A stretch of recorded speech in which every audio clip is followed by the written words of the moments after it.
and search for, go to games or apps and search for virtual, just a minute, virtual tablet. Yes, this one. So as you can see, I went to install, and after that, just wait. If you even have a stylus, it would be great. It would work as a writing pad, but still you can even draw it with your hand. But if you don't have stylus, it's okay, you can still draw it with your hand. Now you can see, now I'll just show you how this works. Now you just have to see that there are two screens right now. I have one of my mobile and my computer screen. So now if you there is Wi-Fi option here, and you can see I have already connected with the same network, so that's why I'm being able to do it. So as you can see, and I can just click on connect bit. You can even use Bluetooth, you can even connect a wire. So what I'm going to do, I'm going to use Wi-Fi, and as you can see, you just close this ad up.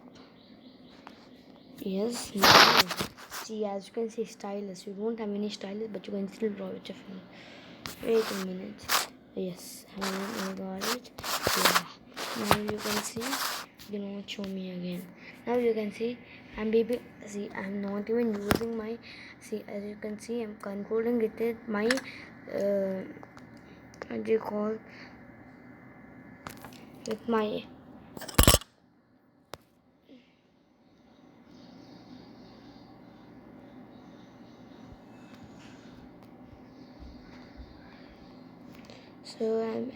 see, as you can see me,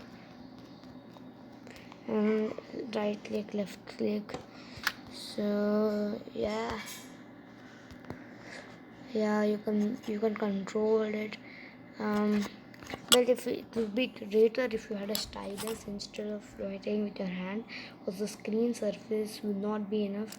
So that's it for today's video. I'm going to share the link of the app in the link description. So just click on the link and click on download. You can see as there are many options like this. See, save to album, clear canvas. Okay, if I click on clear canvas, nothing will be there. Now if I just click on again, right, left click, no thanks. You can, this is just a free app, okay, so you don't need to do anything. So that's it for today's video. Bye bye.